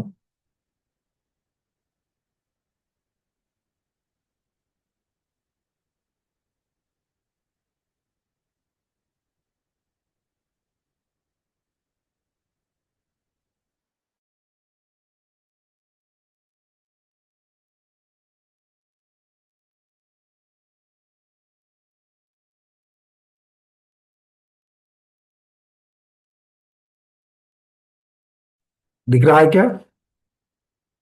चलिए,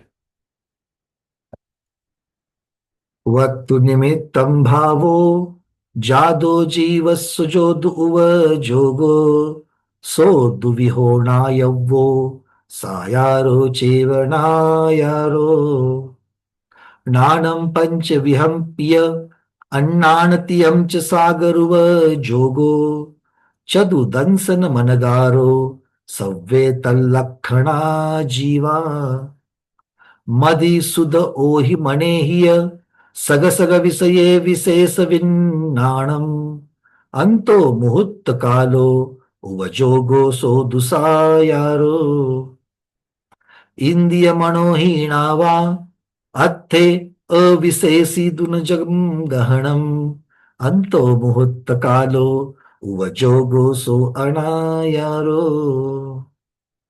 बहुत सुंदरता से आचार्य भगवान सबसे पहले उपयोग किसे कहते हैं उसकी चर्चा कर रहे हैं, फिर उस उपयोग को साकार उपयोग और निराकार उपयोग कैसे कह रहे हैं उसकी चर्चा कर रहे हैं, और फिर उसके भेदों की चर्चा, 8 प्रकार के ज्ञान और 4 प्रकार के दर्शन की चर्चा इन गाथाओं में करते हैं। ठीक है, एक ही गाथा को देख लेते हैं। सबसे पहले गाथा क्रमांक 672, वक्तु निमित्तम भावो। वस्तु अर्थात जो ज्ञेय है, जानने योग्य पदार्थ है, उसको ग्रहण करने के लिए जीव का जो भाव होता है, भाव किसका है? जादो जीवस, जीव का जो भाव होता है, जो दू वो ओगो, वो उपयोग है। ठीक है। तो वस्तु को ग्रहण करने का जो भाव है, अब ग्रहण कैसे कैसे कर सकते हो? वस्तु को ग्रहण कैसे कर सकते हो? क्या हुआ, एक व्यक्ति था, वो मेहमान बन के किसी के घर में चला गया, ठीक है ना, और उसने ये आधा अधूरा सुना था, ग्रहण करना मतलब उपयोग, और उपयोगो लक्षणम, ये भी सुन करके गया था, जीव का लक्षण है उपयोग। अब वहां गया तो बड़े रईस थे जिनके घर गया था ये मेहमान बन करके, तो उनके घर में खाने के टेबल के ऊपर जो चम्मच आदि का जो स्टैंड होता है, उसमें जो चम्मच थे वो चांदी के थे। उसमें से एक लेकर के ग्रहण किया, चांदी के चम्मच का क्या किया? ग्रहण किया। तो पूछा क्या किया? बोला कुछ नहीं किया, मैंने तो ग्रहण किया, और ग्रहण करना मेरा स्वभाव है। क्यों? उपयोगो लक्षणम, किसका? जीव का, और मैं जीव हूं, तो मैं जीव हूं तो मैंने चांदी के चम्मच का ग्रहण किया। ये तो अर्थ नहीं निकाल रहे हो ग्रहण करने का? हाँ ठीक है ना, चलिए बहुत बढ़िया। तो ये आचार्य भगवान कह रहे हैं वस्तु को ग्रहण करने के लिए जीव का जो भाव होता है वो उपयोग है। और उत्तरार्ध में क्या कह रहे हैं? सो दुवी हो, ये दो प्रकार का है। कौन? उपयोग दो प्रकार का है, सायारो चेव नायारो। साकार, नायारो मतलब न आयारो, स आयारो और न आयारो, आकार सहित, इसलिए उसको साकार कहा, आकार से विरहित उसे निराकार कहा। तो ये उपयोग जो है ये साकार है, और अनाकार इन दो भेद से प्रकार का है। अब आकार किसे कहते हैं इसकी भी चर्चा करनी पड़ेगी, वो आगे आएगी। आकार किसे कहते हैं? किसी को याद है आकार किसे कहते हैं? स्मिता दीदी?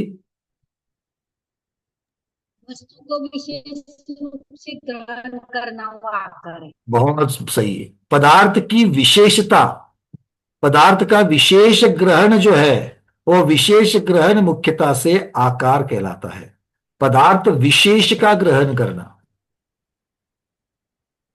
तो पदार्थ में विशेषता क्या होती है? पदार्थ मतलब जो जाना जाता है ऐसा द्रव्य।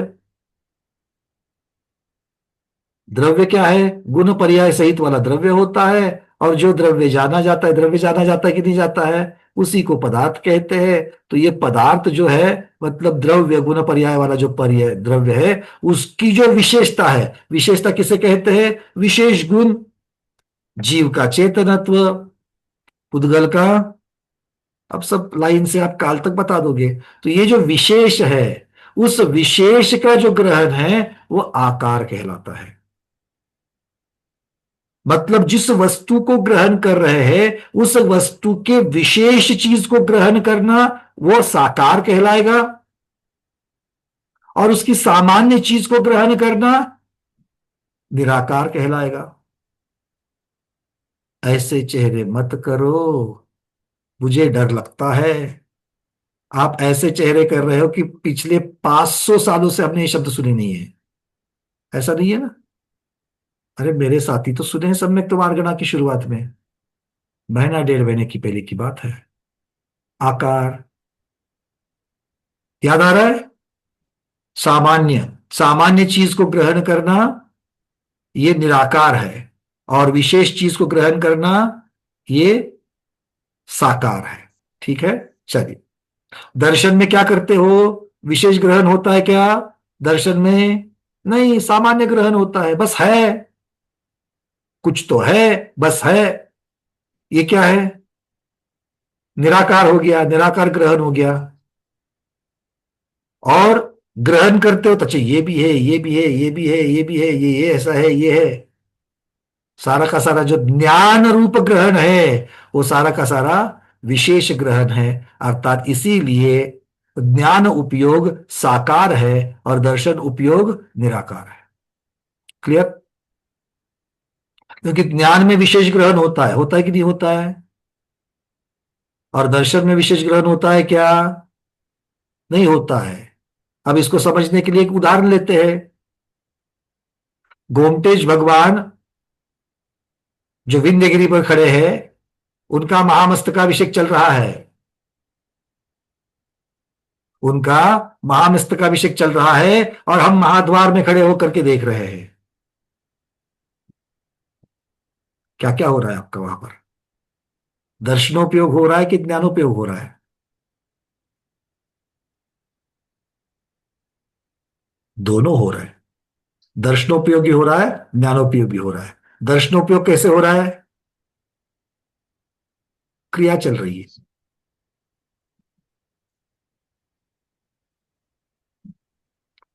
क्या डाला जा रहा है, कहाँ डाला जा रहा है, उसके तुषार कैसे उड़ रहे हैं, वो नीचे तक पहुंच रहे कि नहीं पहुंच रहे हैं, कितनी सारी बातें। ये भी आप देख रहे कि नहीं देख रहे हो, उसको ग्रहण कर रहे कि नहीं कर रहे हो? तो ये विशेष ग्रहण हो रहा है कि नहीं हो रहा है? हो रहा है।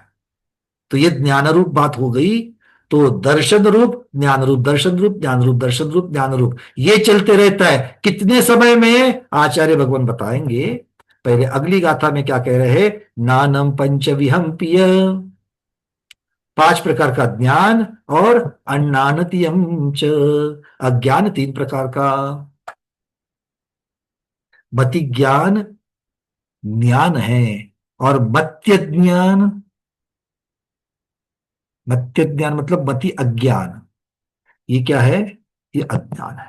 तो 5 प्रकार के ज्ञान, 3 प्रकार के अज्ञान, ये क्या है? सागरूवजोगो, ये साकार उपयोग है। तो 8 प्रकार के ज्ञान, ये साकार उपयोग हो गया।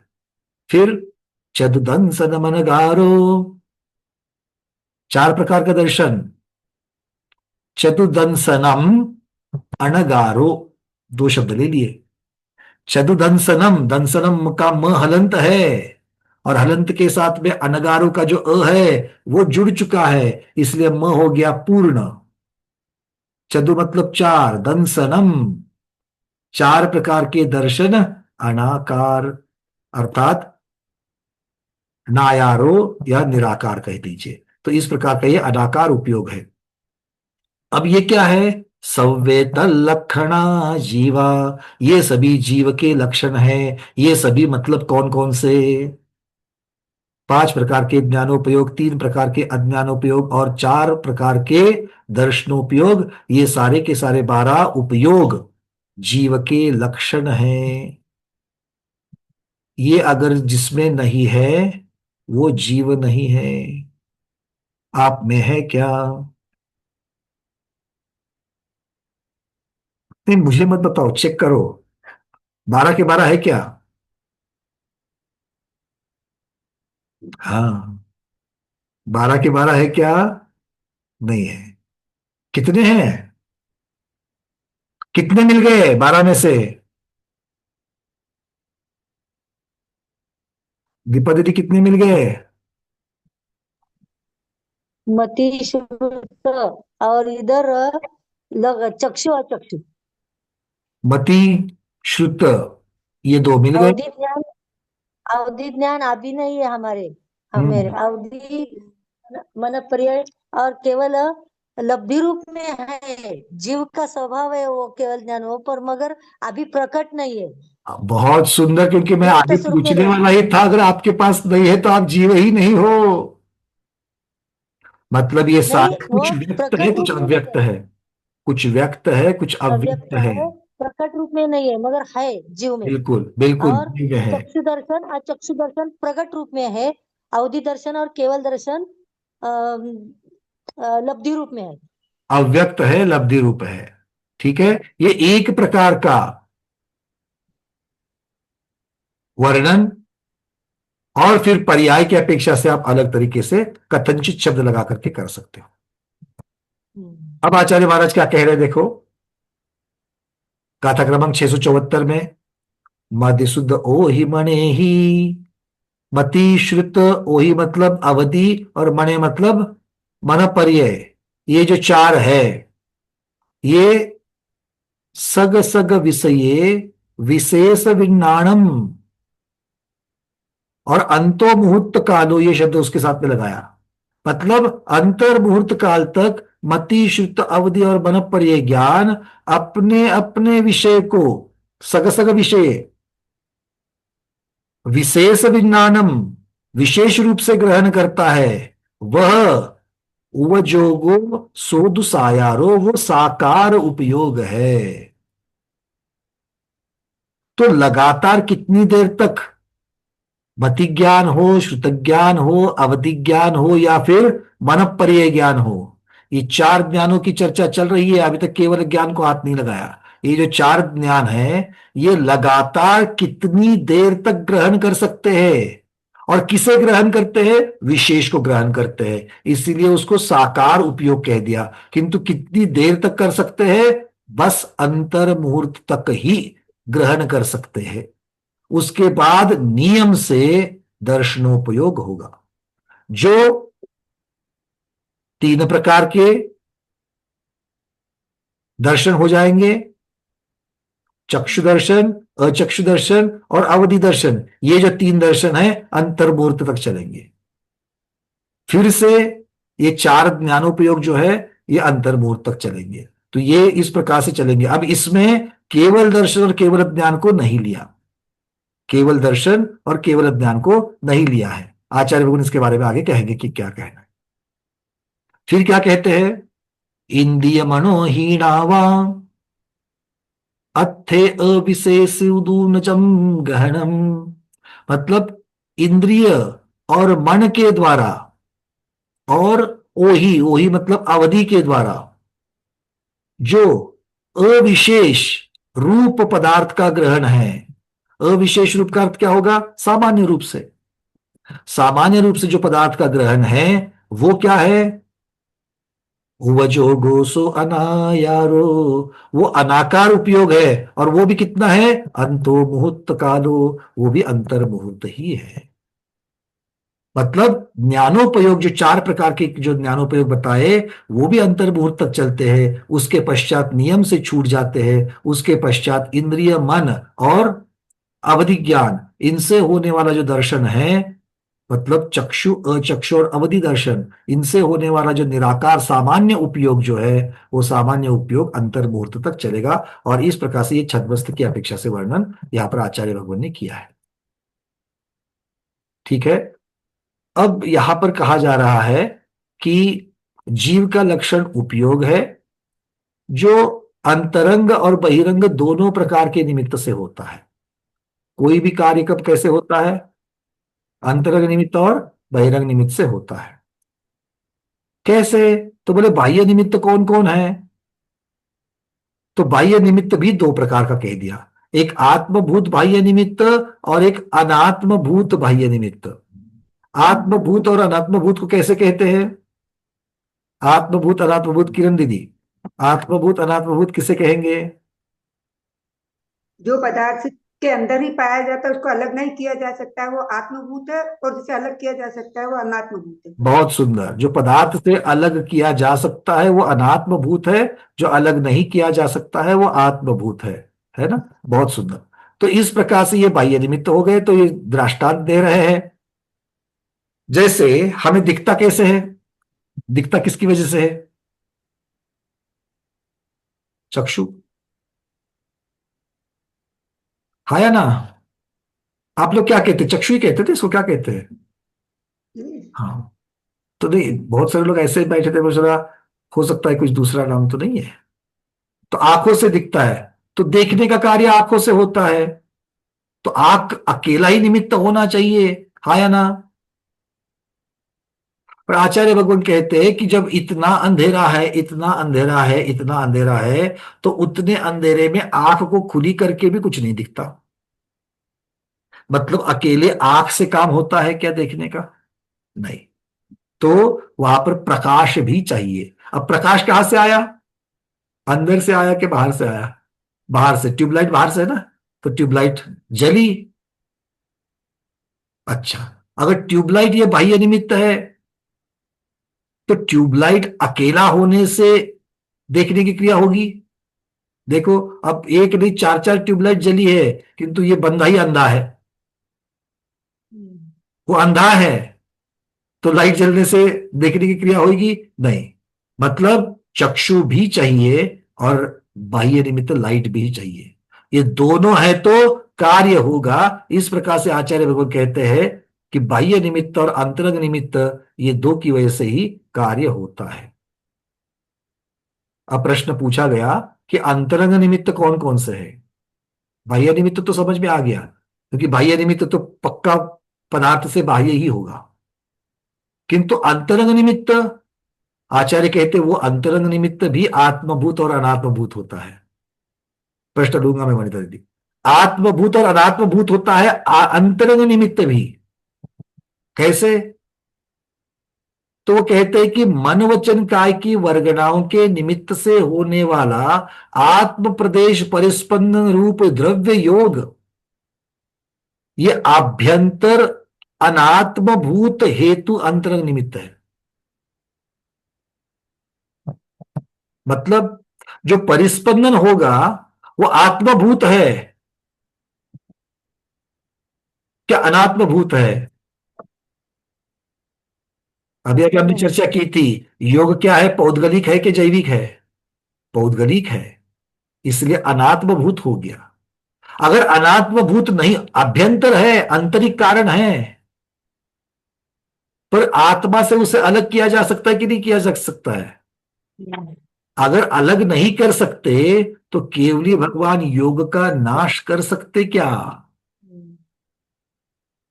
अर्थात ये अनात्मभूत है तो अभ्यंतर अंतरंग, किंतु ये अनात्मभूत है और इसीलिए इसका नाश किया जा सकता है। तो इस प्रकार से आचार्य भगवान कह रहे हैं कि दोनों निमित्त के होने पर अब इसका आत्मभूत जो कारण है वो क्या होगा, आभ्यंतर आत्मभूत कारण क्या होगा, जो आत्मा से आप हटा नहीं सकते, वो तो उपयोग होगा, ज्ञानोपयोग और दर्शनोपयोग, जिसकी वजह से ज्ञान और दर्शन हो रहा है। तो ज्ञान और दर्शन होने के लिए आभ्यंतर आत्मभूत कारण कौन सा है? तो आत्मा की शक्ति। अभ्यंतर अनात्मभूत कारण क्या है? योग, जो दूर किया जा सकता है किंतु अभ्यंतर है। ये हो गए अभ्यंतर कारण, और बाह्य कारण प्रकाश आदि। तो इस प्रकार से आचार्य भगवान इसका वर्णन कर रहे हैं। फिर कहते हैं चेतना की परिणति विशेष का नाम क्या है? उपयोग है। अर्थात चेतना सामान्य गुण है, ज्ञान दर्शन उसकी पर्याय अवस्था है, इसी को तो उपयोग कहते हैं। अपने अपने माइक्स बंद कर लेना। फिर बाह्य पदार्थ के विशेष प्रतिभास अनुभूति को ज्ञान कहते हैं, और सविकल्प चिंतन सहित होने के कारण वो कथन योग्य है। ज्ञान कथन योग्य है कि नहीं है? यहां पर दिव्य ध्वनि की चर्चा नहीं चल रही है, छद्मस्तों की चर्चा चल रही है। नहीं तो फिर आप बोलोगे कि भैया अनंतवा भाग कथन योग्य है, अनंत बहुभाग सिर्फ अनुभव योग्य है, उसकी चर्चा नहीं है यहां पर। आपका और हमारा ज्ञान कथन के योग्य है कि नहीं है? कथन के योग्य है, और कथन के योग्य है इसीलिए वो सविकल्प है, चिंतन सहित होने के कारण कथन योग्य है। इसी प्रकार से अब जीव का जो भाग ज्ञान रूप है वो कितना प्रकार का हो जाएगा? आचार्य भगवान ने कहा था 5 प्रकार के ज्ञान और 3 प्रकार के अज्ञान, मतलब 8 प्रकार का ज्ञानोपयोग होगा, और दर्शनोपयोग 4 प्रकार का होगा। दर्शनोपयोग सामान्य ग्रहण है, निराकार ग्रहण है, निर्विकल्प ग्रहण है। ज्ञानोपयोग विशेष ग्रहण है, साकार ग्रहण है, सविकल्प ग्रहण है। सभी पर्यायवाची शब्द लगा रहे हैं। अब जो चर्चा आचार्य भगवान ने वहां पर 5 ज्ञानों में से सिर्फ 4 ज्ञान की थी, केवल ज्ञान और केवल दर्शन की चर्चा नहीं की थी।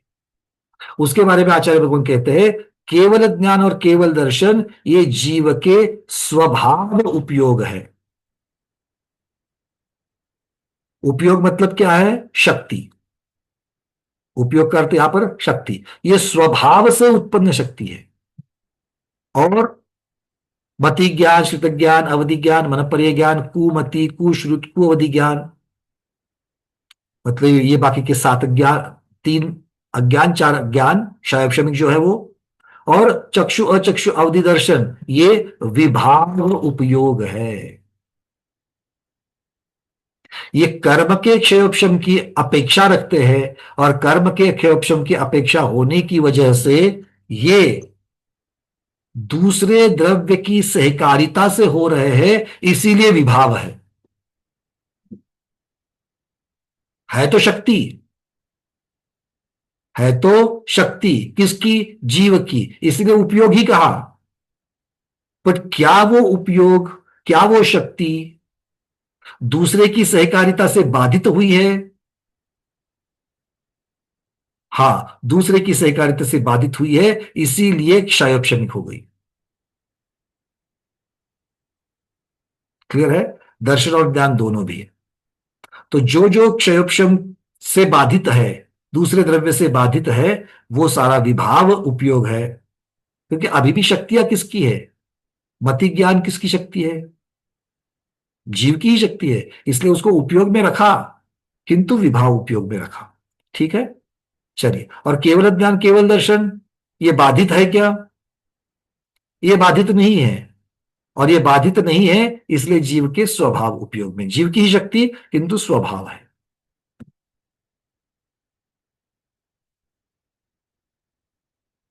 चलिए, आकार किसे कहते हैं इसकी चर्चा तो हमने की थी। आकार मतलब क्या है? विशेष का ग्रहण आकार कहलाता है। अब अंतिम गाथा उपयोग प्ररूपणा की यहां पर आ रही है, जो है उपयोग मार्गणा की जीव संख्या। ठीक है, उपयोग मार्गणा की जीव संख्या। इसके पहले 1-2 आपके प्रश्न हैं, उनको ले लेते हैं, फिर हम लोग संख्या अधिकार की तरफ जाते हैं। वनिता दीदी, उसके बाद प्रमोद जी। भैया जी, जब दर्शन का भी समय, दर्शनोपयोग का भी समय अंतर मुहूर्त है, तो क्या वो ज्ञानोपयोग में परिवर्तन नहीं हो जाएगा क्या? नहीं, क्योंकि क्रम से चलेंगे ना।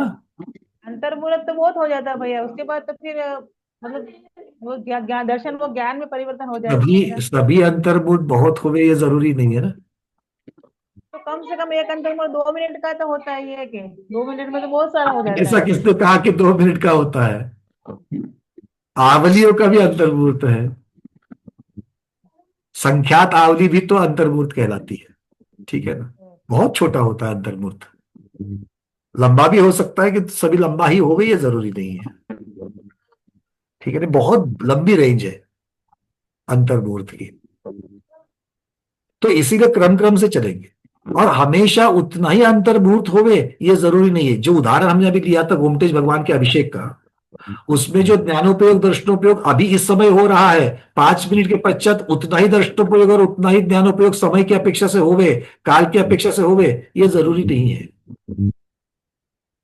क्यों? क्योंकि पहला प्रथम कलश जब कोई ढाल रहा है, तो प्रथम कलश के समय पर ज्ञानोपयोग जो चलेगा, मतलब चलेगा तो अंतर्मुहूर्त ही, किंतु जितनी देर तक अंतर्मुहूर्त चलेगा, और जब बाकी के लोग अब लगातार कलश डाले जा रहे हैं, तो ज्ञानोपयोग कितना ग्रहण करेगा, दर्शनोपयोग कितना ग्रहण करेगा, उसमें बदलाव हो सकता है।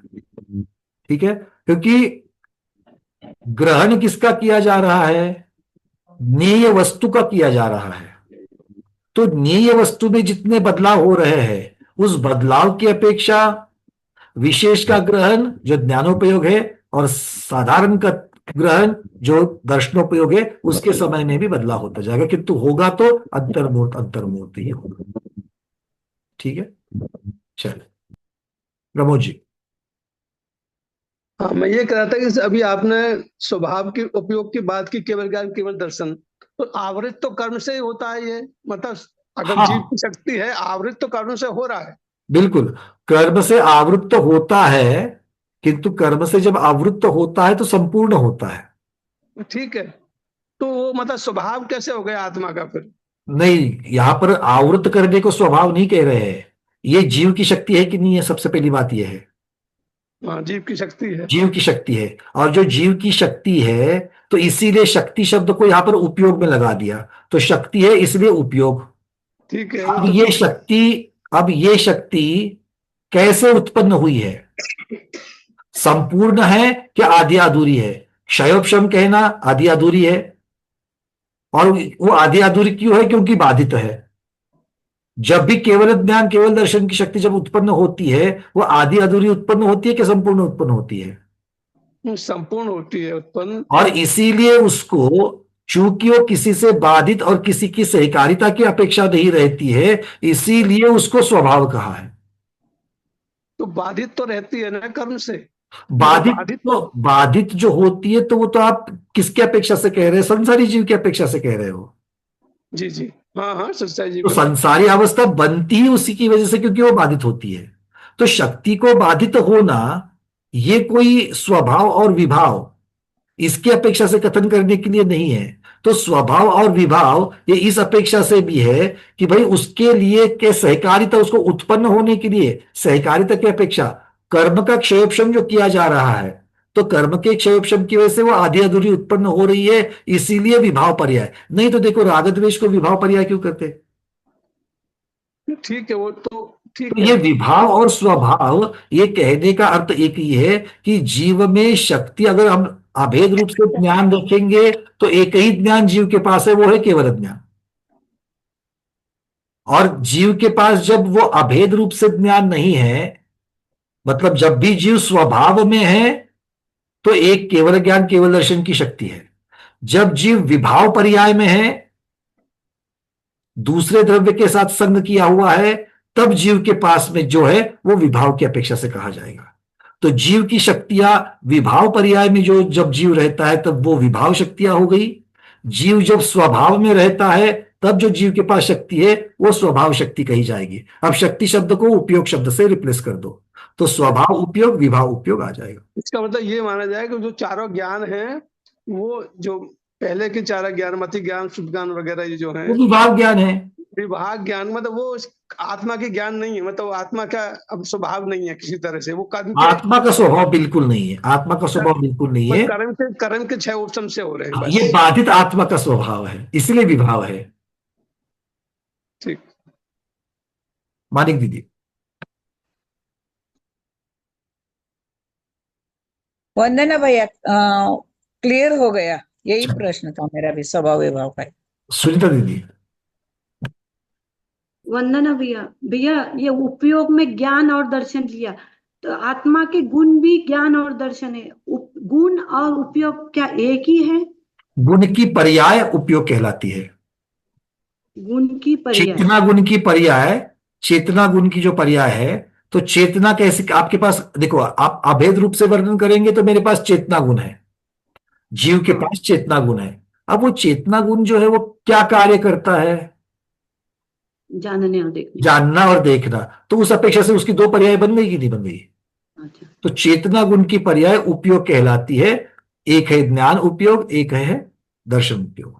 और फिर सुख और वीर्य ये जो लिए, ये भी तो फिर अपन शक्ति विशेष में अपन जब चल रहे तो ये अलग जाएगा, ये भी तो आत्मा। बाकी की जो शक्तियां है जो आपके पास, जीव के पास एक मुख्यता से चेतना शक्ति जो है, वो चेतना शक्ति की वजह से बाकी की बहुत सारी शक्तियां जीव को प्राप्त हो रही है।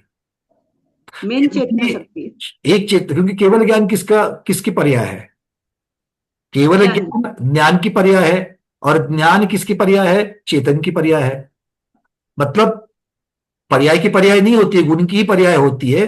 किंतु मुख्यता से अगर हम लोग हायरार्की देखेंगे तो हम जाकर के पहुंचते हैं चेतना तक, और जहां पर केवल ज्ञान है वहीं पर अनंत सुख, अनंत वीर्य, ये सारी चीजें वहीं पर होगी, है ना। शाश्वत सम्यक्त्व, ये सारी चीजें वहीं पर हो जाएगी। मतलब बाकी के जितनी भी सारी की जितनी भी पर्याय है जो जीव के गुण कहलाते हैं, वो मुख्यता से चेतनत्व की अपेक्षा से आएगी। ठीक है भाई। मीनाक्षी दीदी। केवल ज्ञान और केवल दर्शन है स्वभाव, और बाकी शेष सभी विभाव है क्या? वही तो बताया, 7 प्रकार के ज्ञान, 3 प्रकार के दर्शन, जो बचे हुए हैं वो विभाव उपयोग है। ठीक है, चलिए। अब चूंकि आपकी कोई और प्रश्न नहीं है तो हम लोग अब चलते हैं अंतिम गाथा, 20वीं प्ररूपना की अंतिम गाथा। यहां से मैं शेयर कर रहा हूं।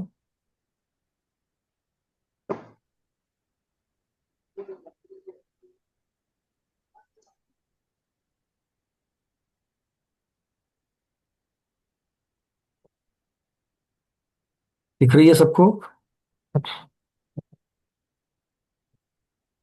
नानु वजोगजुदाणं परिमाणं नाणमगणं वहवे दंसनवजोगियानं दंसनमगनव उत्तकमो उत्तकमो।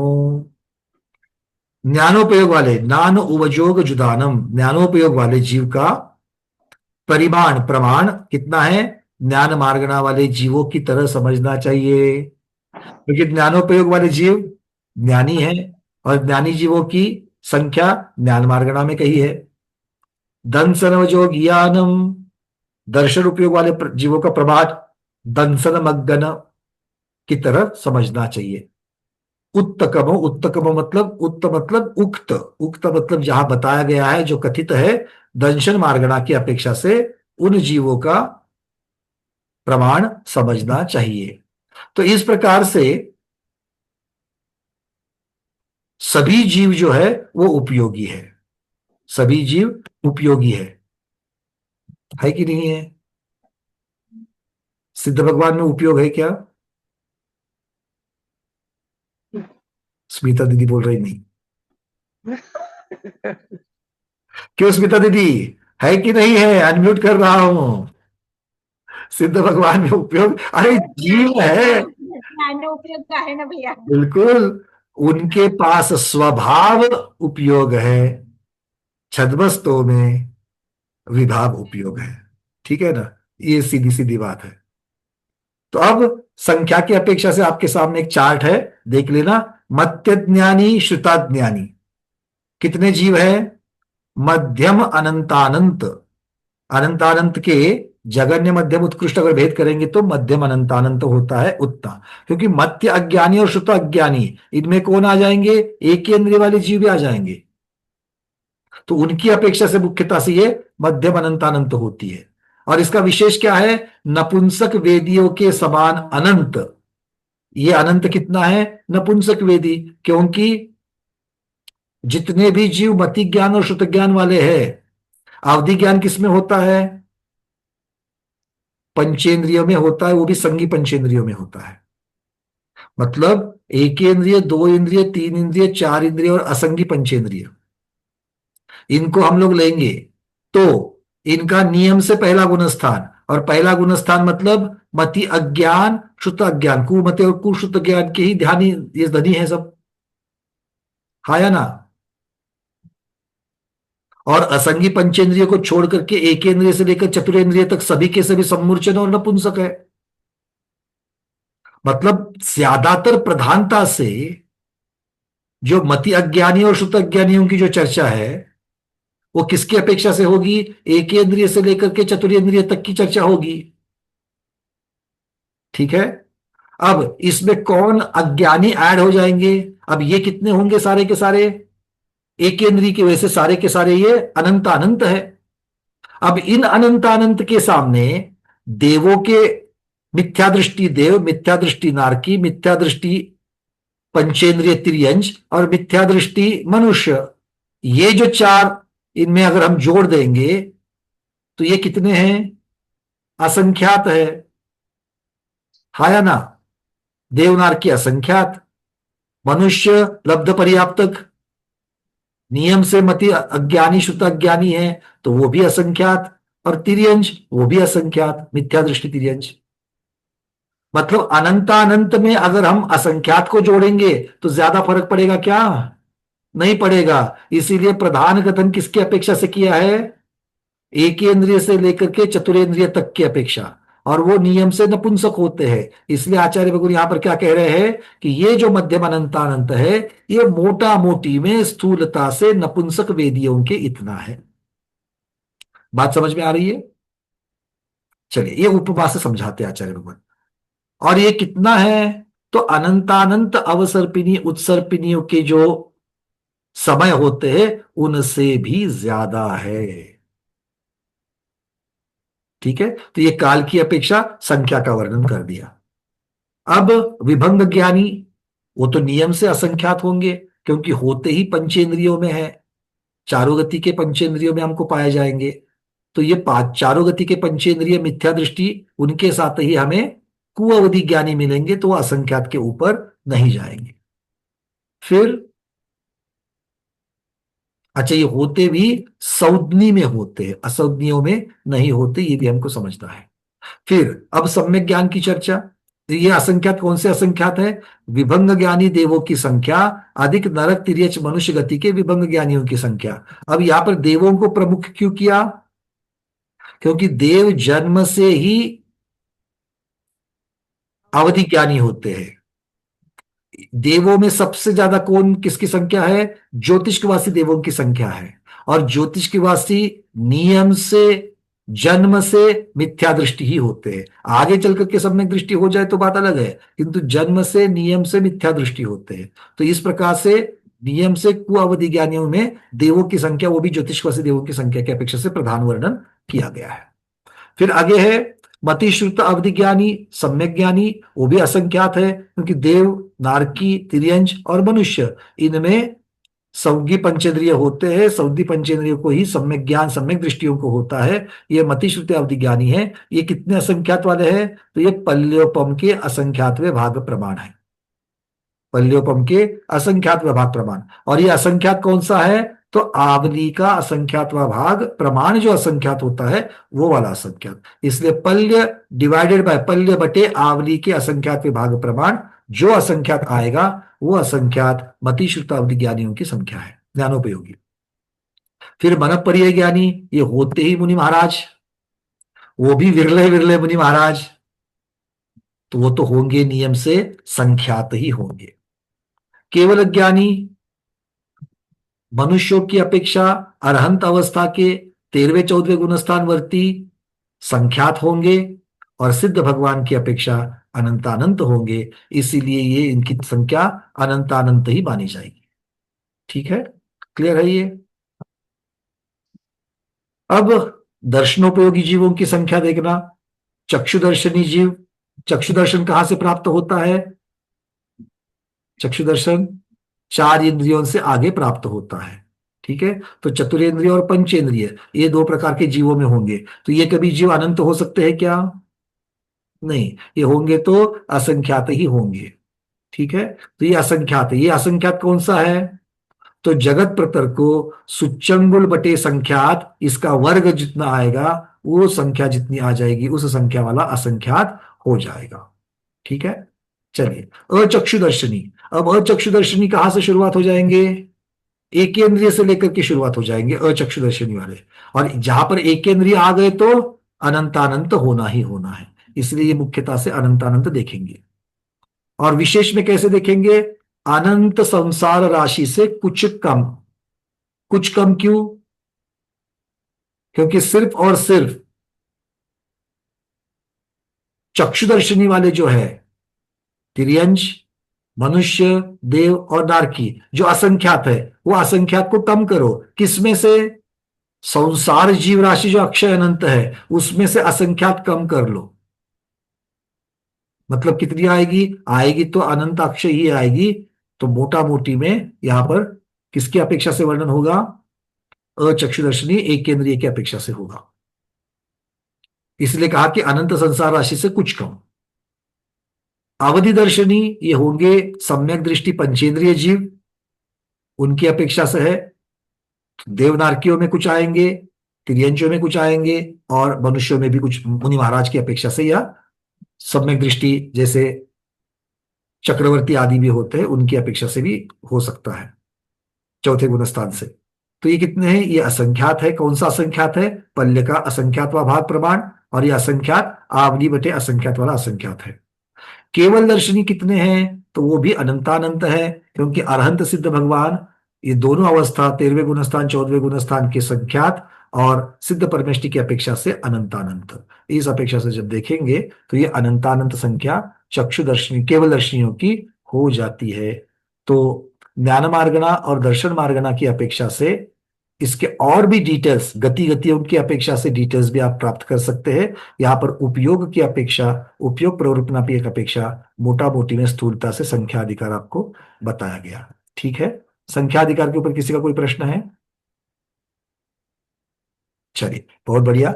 तो यहाँ पर हमारी ये 20 प्ररूपनाएं, गोवंशसार जीवकांड की जो 20 प्ररूपना कथन करूंगा, ऐसे जो सिद्धांत चक्रवर्ती देवीचंद्र महाराज ने प्रतिज्ञा करके मंगलाचरण में जो कहा था, वो 20 प्ररूपनाएं यहाँ पर पूर्ण होती है।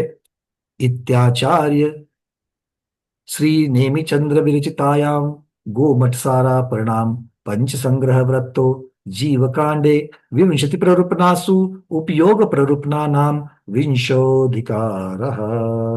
बोलिए गोमठसार जीवकांड ग्रंथराज की जय। सिद्धांत चक्रवर्ती नेमिचंद्र महाराज की जय। आज के स्वाध्याय को गुरुओं के श्री चरणों में बारंबार नमोस्तु वंदामि इच्छाकार करते हुए बड़ी ही प्रसन्नता के साथ में आज संपूर्ण करते हैं। सोने पर सुहागा है कि 20 प्ररूपना संपूर्ण हो रही है। उस पावन तिथि पर, जिस पावन तिथि पर नेमिनाथ भगवान ने अपने संसार का छेद किया, संसार को संपन्न करके वो मुक्त जीव बन करके स्वभाव में परिणत हो गए, ऐसी पावन तिथि पर ये 20 प्ररूपनाओं का स्वाध्याय यहीं पर संपन्न होता है।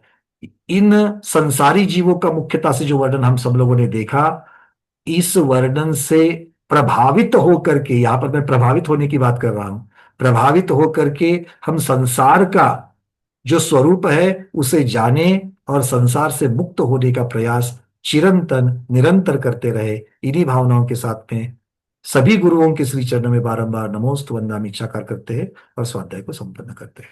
जैनम जयतु शासनम, जैनम जयतु शासनम, जैनम जयतु शासनम।